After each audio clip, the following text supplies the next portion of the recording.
છેલ્લે આપણે વાત કરતા હતા કે ઇલેક્ટ્રોન કેન્દ્રની અસરથી મુક્ત થાય એટલે કે ઇલેક્ટ્રોનનું કેન્દ્ર પ્રત્યે જ્યારે આકર્ષણ ઘટે મુક્ત થાય એટલે એમની ઉર્જા આપણે કહેતા હતા કે ઇન્ફિનિટી હોય છે એટલે કે ઇલેક્ટ્રોન કેન્દ્રથી ઘણો બધો દૂર જતો રહે છે એવું આપણે છેલ્લે કર્યું. હવે હાઇડ્રોજન પરમાણુમાં રહેલા એક ઇલેક્ટ્રોનની જેમ જેવી રીતે હાઇડ્રોજન પરમાણુ જે છે એમની અંદર કેટલા ઇલેક્ટ્રોન છે? એક જ ઇલેક્ટ્રોન છે. તો એ એક ઇલેક્ટ્રોનની જેમ બોહરનો સિદ્ધાંત એક ઇલેક્ટ્રોન ધરાવતા આયનોને જ લાગુ પાડી શકાય.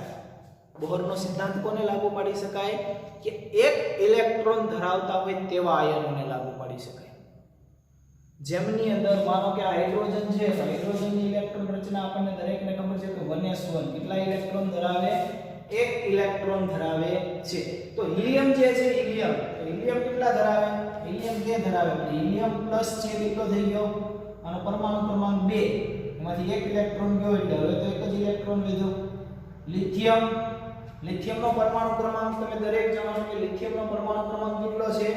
3 છે. એના ઉપર +2 વીજભાર આવે તો એનો મતલબ એમ થઈ ગયો કે 2 ઇલેક્ટ્રોન ગુમાવ્યા. હવે કેટલા ઇલેક્ટ્રોન વધ્યા? 1 ઇલેક્ટ્રોન વધ્યો. એવી રીતે બેરિલિયમ પરમાણુ ક્રમાંક કેટલો? 4 છે. +3 વીજભાર આવે તો 1 ઇલેક્ટ્રોન વધ્યો. આવી રીતે બોહરનો સિદ્ધાંત પણ એક ઇલેક્ટ્રોન હોય તેવા આયનોને લાગુ પાડી શકાય. એટલે કે હાઇડ્રોજન છે, હિલિયમ પ્લસ છે, લિથિયમ +2 છે, બેરિલિયમ +3 છે. આવી સ્પીસીઝને લાગુ પાડી શકાય છે. આવા આયનો હાઇડ્રોજન જેવી સ્પીસીઝ ધરાવે છે એની સાથે સંકળાયેલ અવસ્થાની ઉર્જા આ બધા હાઇડ્રોજન જેવી રચના થઈ ગઈ ને. હવે હાઇડ્રોજન પાસે એક ઇલેક્ટ્રોન, આની પાસે પણ એક, આની પાસે પણ એક ઇલેક્ટ્રોન અને આની પાસે પણ હવે એક ઇલેક્ટ્રોન. એટલે હાઇડ્રોજન જેવી જ ઇલેક્ટ્રોન રચના હવે ધરાવે છે કે દરેકની પાસે કેટલા છે? એક એક ઇલેક્ટ્રોન છે. જો આવો વીજભાર મૂકીએ તો એટલે બોહરનો સિદ્ધાંત જે છે તે એક ઇલેક્ટ્રોન હોય તેને જ લાગુ પાડી શકાય. તો હવે આમની સાથે સંકળાયેલી ઉર્જા કેટલી હશે? ભાઈ helium plus, lithium +2, beryllium +3 hydrogen ion જે છે તેમની સાથે સંકળાયેલી ઉર્જા કેટલી હશે? કઈ રીતે ગણતરી કરી શકાય? તો એમની સાથેની ઉર્જા જો ગણવી હોય તો En આપણે એવું કહેતા હતા કે પહેલાની અંદર આપણે ઉર્જા E લેતા હતા. n બરાબર શું લેતા હતા? આવર્ત. તો ભાઈ ક્યાં કક્ષા છે?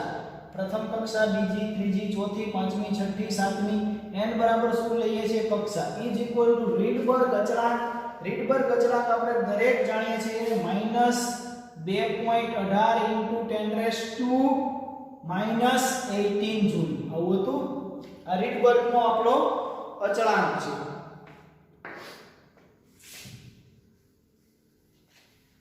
આવો લખતા હતા રીડબર્ગ અચળાંક. ઓકે. હવે આમની સાથે સંકળાયેલ ઉર્જાની જો ગણતરી કરવી હોય તો z². z બરાબર શું લેતા હતા આપણે? પરમાણુ ક્રમાંક લેતા હતા n². શેમાં આવશે? જૂલમાં આવશે. ઓકે.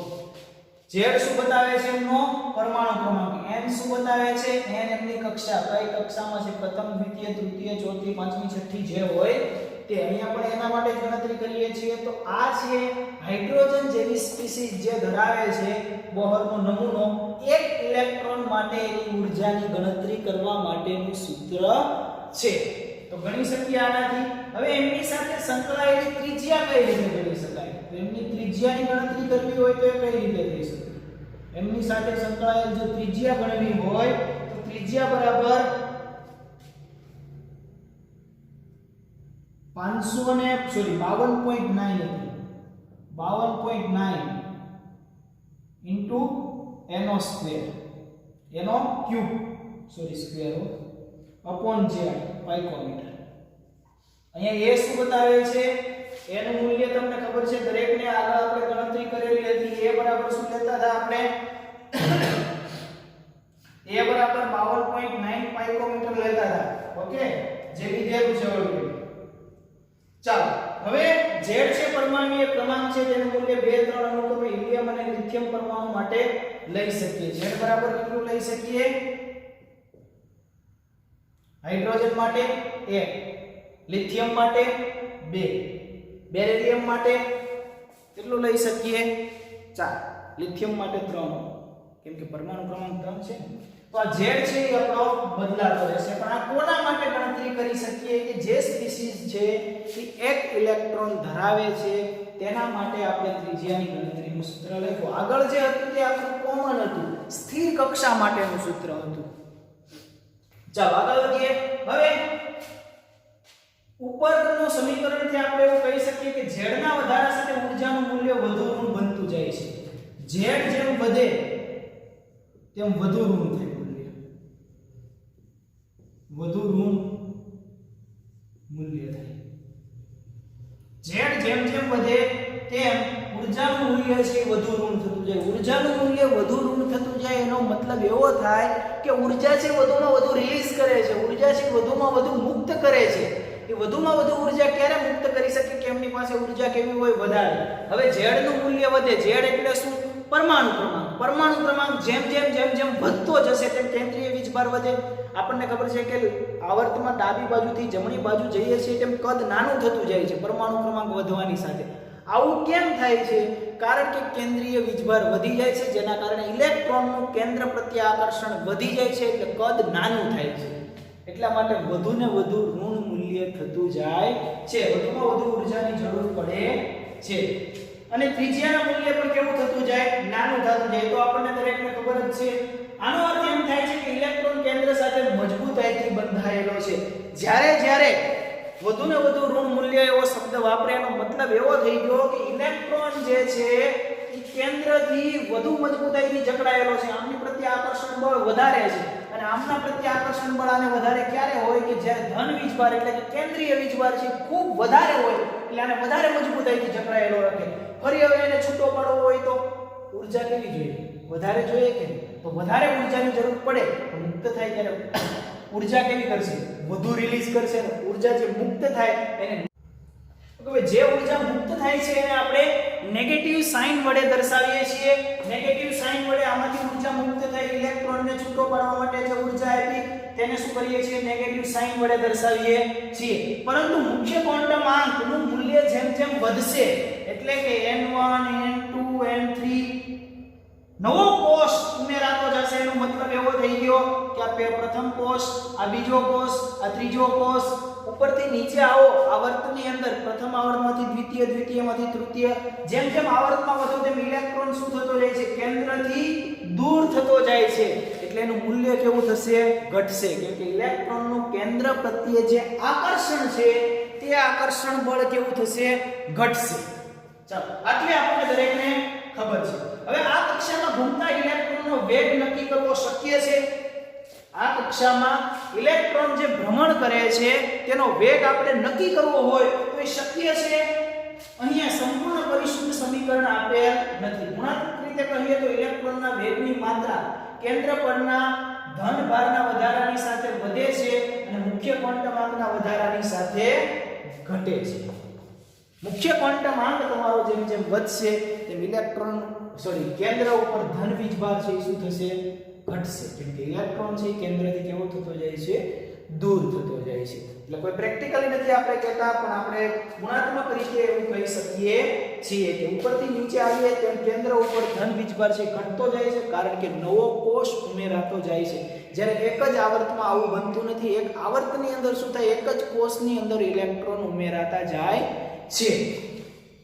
ચાલો હવે હાઇડ્રોજનના રેખા વર્ણપટની સમજૂતી જોઈ લઈએ કે હાઇડ્રોજનનો રેખા વર્ણપટ આપણને શું કહેવા માંગે છે. હવે હાઇડ્રોજન પરમાણુથી મળેલ રેખા વર્ણપટને બોહર નમૂનાનો ઉપયોગ કરીને જથ્થાત્મક રીતે સમજાવી શકે. અભિધારણા 2 મુજબ જો ઇલેક્ટ્રોન નીચા મુખ્ય ક્વોન્ટમ ધરાવતી કક્ષામાંથી ઊંચા ક્વોન્ટમ ધરાવતી કક્ષામાં જાય ત્યારે ઊર્જાનું શું થાય છે? અવશોષણ થાય. અને ઊંચા મુખ્ય ક્વોન્ટમ ધરાવતીમાંથી નીચા ક્વોન્ટમ ધરાવતી કક્ષામાં જ્યારે ઇલેક્ટ્રોન આવે ત્યારે ઊર્જાનું શું થાય છે? ઉત્સર્જન થાય છે. હવે એ શું? નીચો ક્વોન્ટમ માંથી ઊંચા ક્વોન્ટમ આ નીચો ક્વોન્ટમ છે, આ n1 છે, એમાંથી આ ઊંચો ક્વોન્ટમ n2, એનાથી ઊંચો ક્વોન્ટમ n3, એનાથી ઊંચો ક્વોન્ટમ લેવો હોય તો પણ નીચો ક્વોન્ટમ અહીંયાથી ઇલેક્ટ્રોન જ્યારે ઊર્જા મેળવે નીચો ક્વોન્ટમાંક n1 અહીંયાથી જેમ જેમ તમે ઉપર જતા જાઓ તેમ ઊર્જા શું થશે વધશે એટલે અહીંયા ઊર્જા ભૂમિય અવસ્થા ગ્રાઉન્ડ સ્ટેટ ની અંદર કેવી હોય ઓછી હોય એક્સાઇટેડ સ્ટેટ ની અંદર કેવી હોય વધારે હોય ઉત્તેજિત અવસ્થાની અંદર તો ભૂમિય અવસ્થામાંથી નીચા ક્વોન્ટમાંકમાંથી ઊંચા ક્વોન્ટમાંક એટલે n2 માં ઇલેક્ટ્રોન જ્યારે જાય છે ત્યારે ઊર્જાનું શું કરે છે શોષણ કરે છે શોષણ અથવા અવશોષણ તમે શબ્દ વાપરો કોઈ પણ ચાલે શોષણ કરે છે ત્યાર પછી ઊંચા ક્વોન્ટમાંક એટલે n2 માંથી ઊંચા ક્વોન્ટમાંકમાંથી નીચા ક્વોન્ટમાંકમાં જ્યારે ઇલેક્ટ્રોન આવે ત્યારે ઊર્જાનું શું કરે છે ઉત્સર્જન કરે છે એનો મતલબ એમ થઈ ગયો કે ઊર્જા ઘટે છે ઉપર જ્યારે જાય છે ત્યારે ઊર્જા શું થાય છે વધે છે ક્વોન્ટમાંક મુખ્ય ક્વોન્ટમાંક ધરાવતી કક્ષામાંથી નીચા મુખ્ય ક્વોન્ટમાંક ધરાવતી કક્ષામાં જાય ત્યારે ઊર્જાનું ટૂંકમાં ઇલેક્ટ્રોન ઊંચી કક્ષામાંથી નીચી કક્ષામાં ખસે ત્યારે વિકિરણ ઊર્જા થાય બંને કક્ષા વચ્ચેનો ઊર્જાનો ગાળો આ બંને કક્ષા વચ્ચે ઊર્જાનો કંઈક સંકળાયેલી છે ભાઈ n1 અને n2 વચ્ચે કંઈક તો ઊર્જા સંકળાયેલી છે શોષણ અને ઉત્સર્જન થાય તો એની હવે ગણતરી કઈ રીતે કરી શકાય તો ચાલો એક ઇક્વેશન દ્વારા એની ગણતરી કરીએ આપણે કે ઊર્જાનો ગાળો કઈ રીતે દર્શાવી શકાય તો કે ડેલ્ટા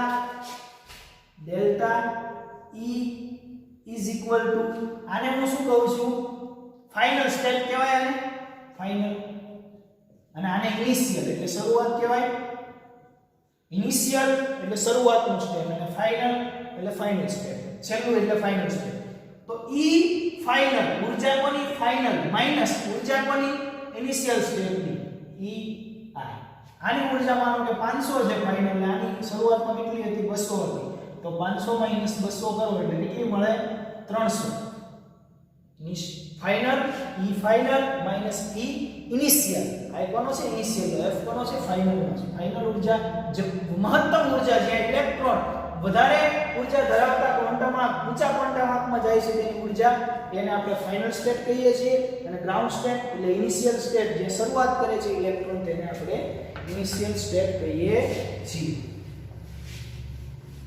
ચાલો હવે E final minus E initial તો આપણે કહી દીધું હવે સમીકરણને આપણે સમન્વય આગળ સમીકરણ જોઈ ગયા હતા આપણે તમને ખબર હોય તો 2.13 એક સમીકરણ આપણે આગળ ભણી ગયા હતા તમારી ટેક્સ્ટ બુકમાં તમે જોઈશો તો તમને ખબર પડશે કે 2.13 આવું કંઈ હતું E n = -RH/1/n² આવું લેતા હતા આપણે અને આપણે 2.13 તમારી ટેક્સ્ટ બુકમાં સમીકરણ આપેલું છે હવે આ 2.13 અને એક બીજું એક 2.16 જે આજે આપણે ભણ્યા છીએ તે આને હું 2.16 કહી દઉં તમારી ટેક્સ્ટ બુક મુજબ નંબર આપું છું જેથી કરીને તમને વાંચવામાં સરળ પડે આ 2.16 આ બંને સમીકરણનો જો આપણે સમન્વય કરીએ તો કંઈક એવું થાય કે ભાઈ ડેલ્ટા E = શું થાય તો ડેલ્ટા E = -RH હિલ્બર્ટનો અચળાંક upon RF જેમાં ફાઇનલ જેને કહીએ છીએ સોરી RF ને NF એક ફાઇનલ મેળવ્યું NF NO2 okay minus RH upon શેનું મળ્યું છે આપણને આ માઈનસ છે માઈનસ આ શું મળ્યું આપણને NI NO2 છે ને અહીંયા કશું નથી કર્યું અને હિલ્બર્ટનો અચળાંક આપ્યો છે ભાઈ બંનેનો સમન્વય કર્યો RH તો એમના એમ જ છે 1/n². હવે જુઓ આ EF ફાઇનલ અને EA ફાઇનલ આ NF અને શું કહી દીધું ફાઇનલ અને આને ઇનિશિયલ હવે આને તમે કોઈ સારી રીતે લખવા જાઓ તો આને તમે આવી રીતે પણ લખી શકો જરૂરી નથી મેં લખ્યું એ જ રીતે લખી શકો આવી રીતે પણ લખી શકો -RH/NF NO2 RH upon NF sorry NI NO2 આવું પણ લખી શકો તમે સીધું આવું ના કરવું પડે ઓકે પણ આ તો ટેક્સ્ટ બુકમાં આપેલું છે એ મુજબ મેં બતાવેલું રીડબર્ગ અચળાંક છે એને હું કોમન કાઢી લઉં આ RH છે એને કોમન કાઢી લઉં તો ઇક્વેશન સરળ થઈ જાય યાદ રાખવું આપણને તો RH ને જો કોમન કાઢવામાં આવે જ્યાં NI શું છે પ્રારંભિક અવસ્થા છે પ્રારંભિક અવસ્થા એટલે શરૂઆતની જેને ઇનિશિયલ સ્ટેટ કહીએ છીએ અને NF શું છે ફાઇનલ અવસ્થા અંતિમ અવસ્થા ચાલો હવે કોમન કાઢી લો RH ને તો આવું થાય કે ડેલ્ટા E = RH રીડબર્ગનો અચળાંક upon 1 upon nf no square minus 1 upon ni no square. જો આટલું આ યાદ ના આટલું કરવું હોય તો આટલું યાદ રાખી લો તો પણ તમારું ચાલે. આ થઈ ગયું ફાઇનલ ઇક્વેશન. હવે આ ઇક્વેશન ની અંદર એવું કહી શકું ભાઈ વધારે હું શું કરું કે ડેલ્ટા E RH નું મૂલ્ય આપણને ખબર છે કે 2.18 × 10⁻18 જૂલ છે. 1 upon nf no square minus 1 upon ni no square. પ્રારંભિક અંતિમ માઈનસ પ્રારંભિક એ જ કરેલું છે. હવે ફોટોનના અવશોષણ કે ઉત્સર્જન સાથે સંકળાયેલી આવૃત્તિ કેવી છે? ફોટોનના અવશોષણ કે ઉત્સર્જન સાથે સંકળાયેલી આવૃત્તિ. ફોટોન જ્યારે શોષણ કરે કે ઉત્સર્જન કરે જરૂર છે. શોષણ કે ઉત્સર્જન થાય ત્યારે એમની સાથે સંકળાયેલી આવૃત્તિ છે એ કેટલી હોય? ઊર્જા તો આપણે કહી દીધી કે ઊર્જા આવી હોય. હવે આવૃત્તિ કેવી હોય? તો ચાલો આવૃત્તિને આપણે હવે ગણતરી કરીએ કે આવૃત્તિનું કઈ રીતે થઈ શકે. ઇક્વેશન આટલે સુધી દરેકને યાદ રહી ગયું છે. હવે તમારું આનું ઇક્વેશન સમીકરણ હું એવું કહું કે આવૃત્તિ μ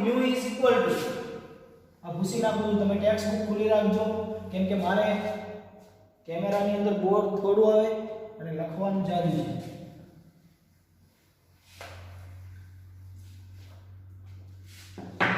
આવૃત્તિ કેવી હોય એની સાથે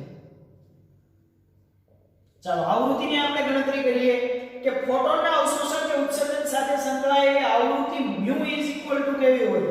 તો μ થશે તમારું કે ડેલ્ટા E શું બતાવે? ઊર્જામાં થતો ફેરફાર E1 થી E2 એટલે પ્રારંભિકમાંથી અંતિમમાં જાય છે તે. તો આના બરાબર હું એવું લખી શકું કે રીડબર્ગ અચળાંક RH upon h. પણ આપણને એ પણ ખબર છે કે આ ઇક્વેશન આપણું જૂનું અને જાણીતું છે 1 upon n I નો સ્ક્વેર. અહીં જો ઇનિશિયલ પ્રથમ છે શરૂઆત માઈનસ ફાઇનલ અંતિમ. આવું કરી શકીએ. ઓકે હવે આમની અંદર રીડબર્ગનો અચળાંક આ બધું ગણિત થયો. ફોટોનની આવૃત્તિ છે. આ શું બતાવે છે? ફોટોનની આવૃત્તિ બરાબર લખું છું આપણે. RH નું મૂલ્ય આપણે દરેક જાણીએ છીએ. RH કેટલો છે? તો કે 2.18 10⁻18 જૂલ upon પ્લાન્કનો અચળાંક કેટલો છે? 6.626 × 10⁻34 જૂલ પર second. Joule second sorry. upon 1 upon ni no square minus 1 upon nf no square. ચાલો આનો અને આનો ભાગાકાર કરશો એટલે તમને મળશે 3.29 × 10⁻15. બાકી બધું હતું એનું એ જ 1 upon ni no square minus 1 upon nf no square. હવે તરંગની સંખ્યાના પર્યાયમાં જો આપણે જોવું હોય આવૃત્તિ થઈ ગઈ. શું થઈ ગયું? આવૃત્તિ. હવે તરંગની સંખ્યાના પર્યાયમાં જોવું હોય તો ચાલો તરંગની સંખ્યામાં જોઈ લઈએ. આવૃત્તિ થઈ. હવે તરંગની સંખ્યાના પર્યાયમાં જો આપણે જોવું હોય તો શું કરવાનું? તો આપણને ખબર છે કે તરંગની સંખ્યા μ બાર μ upon c. Lambda upon c પણ કહી શકો ભાઈ તમે. એમાં કઈ બહુ મોટું નથી. Lambda upon c 1 upon c પણ કહી શકો upon RH upon hc. હવે બાકીનું બધું તો 1 upon ni નો સ્ક્વેર minus 1 upon nf નો સ્ક્વેર. રાઈટ. આગળ પાછળ તમે પ્લસ માઈનસ કરીને આને લખી શકો સ્ટેપ. પણ જ્યારે દાખલાની ગણતરી કરશું ત્યારે વ્યવસ્થિત આપણે કરવું પડશે. તો ગુજરાત બોર્ડ પૂરતી થિયરી ખાલી સમજવાની છે આપણે. ચાલો RH આટલાનું મૂલ્ય તમે દરેક જાણો છો. કેટલાનું? આટલાનું. કેટલું મળ્યું? 3 પોઈન્ટ. થોડું વ્યવસ્થિત કરો. આ RH upon h આ એનું જ મૂલ્ય હતું. આવું હતું ને RH upon h. RH Rydberg અચળાંક ભાગ્યા પ્લાન્કનો અચળાંક કર્યો તો આટલું મૂલ્ય આપણને મળ્યું હતું. તો હું એટલું લખી દઉં અહીંયા કે 3.29 × 10⁻15 upon c આપણે જાણીએ છીએ 3 × 10 ની 8 1 upon ni નો સ્ક્વેર minus 1 upon nf નો સ્ક્વેર. ચાલો આ આપણે કરીએ છીએ. થઈ ગયું આટલું? ઓકે. આમની અંદર હવે કાંઈ નથી કરવાનું, આનો નાનો ભાગાકાર કરવાનો છે તો થઈ જાય તરંગની સંખ્યા. આનો નાનો ભાગાકાર કરશું, સીધું મૂલ્ય 1.09 × 10⁷ એનો સ્ક્વેર માઈનસ 1/nf એનો સ્ક્વેર મીટર ઇન્વર્સ. આ થઈ ગઈ તમારી તરંગની સંખ્યા. જો જોતી હોય તો તમે આ સૂત્ર વાપરી શકો. તમને આની આ જ ગણતરીની અંદર કેમ કે શોષાયેલી ઊર્જા, જો તમને કે શોષણ થાય કે ઉત્સર્જન થાય એમની ઊર્જા ગણો તો પ્રથમ ઇક્વેશન લખ્યું તે. હવે એમની સાથે સંકળાયેલી આવૃત્તિ ગણવાનું કે તો હમણાં થોડીવાર પહેલા લખ્યું હતું તે ઇક્વેશન. અને જો તરંગની સંખ્યા કે ઇક્વેશન યાદ રાખવાના છે. આ ત્રણ ઇક્વેશન ઉપરથી તમે ગણતરી કરી શકો. તો આ ત્રણ ઇક્વેશન દરેકને યાદ રહી જાય. Okay good. ચાલો હવે અવશોષણ વર્ણપટની બાબતમાં જો જોવામાં આવે તો NF greater than NI. અવશોષણ વર્ણપટની બાબતમાં હવે થોડું અહીંયાથી શબ્દો સમજવા જેવા છે. ટેક્સ્ટ બુક મુજબ જુઓ. અવશોષણ વર્ણપટની બાબતમાં એવું કહેવામાં આવે છે કે અવશોષણ વર્ણપટની બાબતમાં જો કહેવામાં આવે તો NF greater than NI. આવું શું કામ કીધું? અવશોષણ વર્ણપટની બાબતમાં આવું જ્યારે થશે ત્યારે ઊર્જાનું શું થશે? શોષણ થશે. ઉત્સર્જન વર્ણપટની અંદર શું હોય?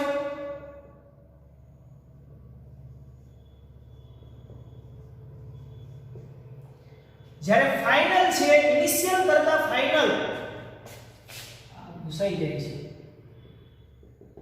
આ ઇનિશિયલ અને આ ફાઇનલ, આ ભૂમિય અવસ્થા ઇનિશિયલ અને આ ઉત્તેજિત. શરૂઆતની ઊર્જા માનો કે 200 કિલો જૂલ છે અને આ કેટલી છે? 500 કિલો જૂલ છે. શરૂઆતની ઊર્જા કરતા ફાઇનલ ઊર્જા એ વધારે હોય તો તમારું એનો મતલબ એવો થઈ ગયો કે NF મોટો છે તો શું કર્યું છે? વર્ણપટના અવશોષણ વર્ણપટ આપણને જોવા મળશે. એમણે ઊર્જાનું શું કર્યું? શોષણ કર્યું. NI કરતા NF greater than NI છે એનો મતલબ કે NI કરતા NF ની ઊર્જા વધારે છે. એનાથી ઉલટું NI ની વધારે હોય અને NF ની ઓછી હોય તો એનો મતલબ એવો થઈ ગયો કે આપણો વર્ણપટ છે કયો છે? ઉત્સર્જન વર્ણપટ છે. એમણે ઉષ્મા શું કરી દીધી? રિલીઝ કરી દીધી. એટલે અહીંયા ક્યાંક છે ઉત્સર્જન થઈ અને નીચે પહોંચેલો છે. NI જ્યારે મોટો હોય ત્યારે ઉત્સર્જન વર્ણપટ અને NF જ્યારે મોટો હોય ત્યારે આપણો અવશોષણ વર્ણપટ જોવા મળશે. એટલે કે બીજી બાજુ હવે આમાં તો દરેકને ખબર પડે કે ડેલ્ટા E કેવો થાય? ભાઈ આમાં ડેલ્ટા E કેવો થાય? ઉત્સર્જન વર્ણપટની અંદર ઊર્જા કેવી હોય? ઋણ થાય. કેમ કે ઉષ્મા મુક્ત કરે ને, ઉષ્મા મુક્ત કરે તો એને નેગેટિવ સાઇન વડે બતાવે. કોઈ પણ રાસાયણિક પ્રક્રિયા થતી હોય ને એમાંથી ઉષ્મા જ્યારે રિલીઝ થતી હોય તો એને નેગેટિવ સાઇન વડે બતાવે. એ નેગેટિવ સાઇન એવું બતાવે છે કે આમાંથી ઉષ્મા જે છે રિલીઝ થઈ છે. શોષણ થાય તો એમાં ઉષ્માને શું કરવી પડે? શોષણ ક્યારે કરી શકે? ઉષ્મા આપણે આપીએ ત્યારે શોષણ કરે ને. તો અહીંયા ઇલેક્ટ્રોન છે ને ઉષ્મા આપશો તો એ શોષણ કરશે ને. તો શોષણ કરે તો એને શું બતાવીએ? ધન વડે. તો આ મોટો છે એનો મતલબ શું થઈ ગયો કે ડેલ્ટા E કેવો હોય? ધન. તો જ આપણે શોષણ કર્યું હોય તો જ NF વધારે. આ વધારે ક્યારે આવે? ફાઇનલ અંતિમ સ્ટેટ. એમણે ઊર્જાનું શું કર્યું હોય? શોષણ કર્યું હોય તો જ એ ફાઇનલ સ્ટેટ છે કેવું આવે? મોટો આવે. બાકી આવે નહીં. ચાલો હવે સમીકરણ જે તમને મળેલા છે અલગ અલગ અને છેલ્લે 2.17 જે આપણે ઊર્જા માટેનું સમીકરણ જે મેળવ્યું હતું તેમને રીડબર્ગ આની ગણતરી એ સમયે પ્રાપ્તિ પ્રાયોગિક માહિતી પરથી કરી હતી. આ ઉપરાંત અવશોષણ કે ઉત્સર્જન વર્ણપટમાં મળતી દરેક રેખા સૂચવે છે કે કોઈ ચોક્કસ સંક્રાંતિ હાઇડ્રોજન પરમાણુમાં થાય છે. આ રીડબર્ગે ત્યારે હાઇડ્રોજન વર્ણપટની અંદર હાઇડ્રોજન પરમાણુના વર્ણપટની અંદર આ બધા જુદા જુદા પ્રાયોગિક મૂલ્યોના અભ્યાસ ઉપરથી એમણે એવું કીધું હતું કે અવશોષણ કે ઉત્સર્જન વર્ણપટમાં મળતી દરેક જે રેખાઓ છે ચાહે ઉત્સર્જન થતું હોય કે અવશોષણ થતું હોય દરેકની અંદર શું થાય છે? કોઈ ચોક્કસ સંક્રાંતિ હાઇડ્રોજન પરમાણુમાં થાય. સંક્રાંતિ થાય એટલે શું? એક જગ્યાએથી બીજી જગ્યાએ જાય ત્યારે કંઈક ને કંઈક નવું થાય છે. હવે હાઇડ્રોજન પરમાણુ માટે સંખ્યાને લીધે મોટી સંખ્યાને લીધે જુદી જુદી શક્ય સંક્રાંતિ સંક્રાંતિનું અવલોકન થઈ શકે છે અને પરિણામે મોટી સંખ્યામાં વર્ણપટ રેખાઓ મળે છે. વર્ણપટ રેખાઓ તેજસ્વી અથવા તીવ્રતા સમાન તરંગલંબાઈ અવશોષણ કે ઉત્સર્જન પામેલા ફોટોનની સંખ્યા ઉપર આધાર રાખે છે. હવે ફોટોનની સંખ્યા ઉપર જ આધાર રાખે ને ભાઈ, ફોટોન ઊર્જા કેટલી એમાંથી રિલીઝ થશે, કેટલા તરંગો બહાર આવશે, એના ઉપર આખો હાઇડ્રોજન છે એનો આધાર છે. તરંગની સંખ્યા ઉપર આધાર રાખે છે. હવે જે આ વાત થઈ માત્ર ને માત્ર કોની વાત કરી આપણે, તો વાત થઈ અહીંયા હાઇડ્રોજનના રેખા વર્ણપટની. હવે આ એક અવસ્થા ઇનિશિયલમાંથી ફાઇનલમાં જાય એના માટે આપણે થોડી દાખલાઓની ગણતરી કરીએ, એટલે હવે જે ભણ્યા હતા ને હમણાં મેથેમેટિકલ સ્ટેપ એનો વધારે ખ્યાલ આવશે કેમ આપણે ત્યાં એવી રીતે સમીકરણ લેતા હતા. તો ચાલો ગણતરી કરીએ આપણે કે હાઇડ્રોજન પરમાણુમાં તમારી ટેક્સ્ટ બુકની અંદર કોયડો આપેલો છે, એ કોયડો આપણે જોઈ લઈએ. ચાલો ટેક્સ્ટ બુક ખોલો. ટેક્સ્ટ બુકની અંદર કોયડા નંબર કોયડો 2.10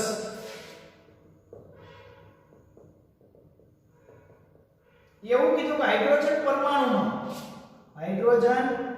પરમાણુમાં n = 5 થી n = 2 કક્ષામાં થતી સંક્રાંતિ દરમિયાન ઉત્સર્જિત થતા ફોટોનની આવૃત્તિ, ઉત્સર્જિત થતા ફોટોનની આવૃત્તિ અને તરંગ લંબાઈ, આવૃત્તિ મ્યુ અને તરંગ લંબાઈ લેમ્બડા. હવે n હાઇડ્રોજન પરમાણુમાં n = 5 થી n = 2 માં n = 5 થી અહીંયા ભૂમિ અવસ્થામાં અહીંયા કે કઈ છે આવી રીતે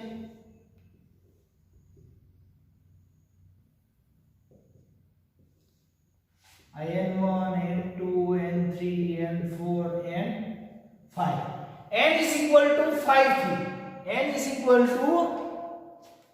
5 થી n = 2 n5 માંથી ક્યાં આવે છે n2 માં. તો શરૂઆત ક્યાંથી થઈ n5 થી તો ઇનિશિયલ શું થઈ ગયું આપણું, ચાલો દરેક બતાવો ઇનિશિયલ શું થયું આપણું.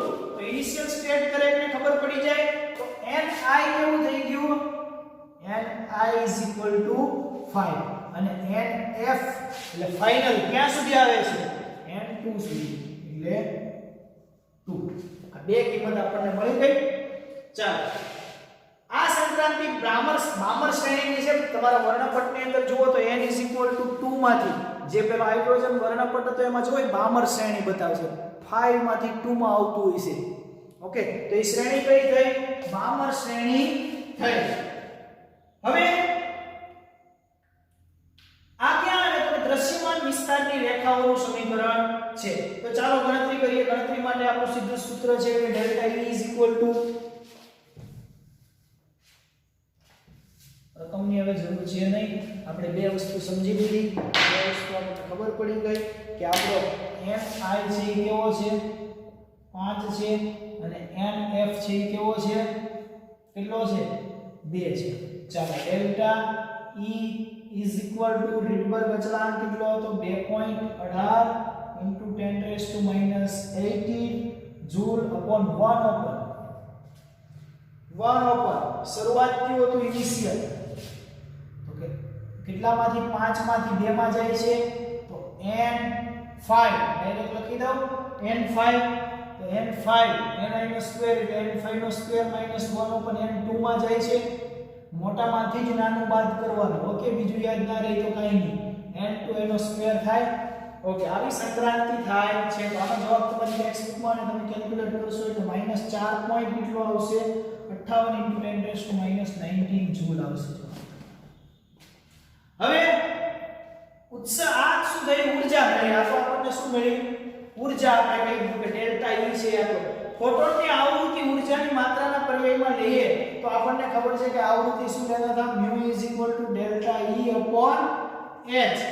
બતાવો કેટલી થતી હતી આ 4 પોઈન્ટ. ડેલ્ટા E કેટલો મેળવ્યો ડેલ્ટા E આપણને મળ્યો છે 4 પોઈન્ટ કેટલો મળ્યો 4.58 × 10⁻⁹ 19 upon h કેટલો છે 6.626 into 10 - 34 h છે ને જાણીએ છીએ પ્લાન્ટનો અચળાંક કેટલું મળે આવૃત્તિ મ્યુ કેટલી મળશે હર્ટ્ઝમાં ચાલો 6.91 into 10 - 14 હર્ટ્ઝ કેલ્ક્યુલેટર થી ગણતરી કરી લેજો આ બેનો ભાગાકાર હું તો ટેક્સ મૂકનો સીધો જવાબ લખું છું ગણતરી બતાવતો નથી ગણતરી સ્ટેપ ઉપરથી કેલ્સી લગાડી શકો આ શું મળી ગઈ આવૃત્તિ હવે આપણે લેમ્બડા તરંગ લંબાઈ જોઈએ છે તો લેમ્બડા = થાય c / v થાય કે નહીં ચાલો c કેટલી છે પ્રકાશ કેટલો હોય 3 * 10 8 અને મ્યુ કેટલો મળ્યો આ રે આવૃત્તિ 6.91 * 10 - 14 ચાલો બંનેનો ભાગાકાર કરો એટલે 434 પાઇકોમીટર તરંગ લંબાઈ મળશે તમને આ થઈ ગઈ તમારી તરંગ લંબાઈ ચાલો હિલિયમ +2 2.11 જે કોયડો છે તમે દરેક ટ્રાય કરશો પ્રયત્ન કરશો ઓકે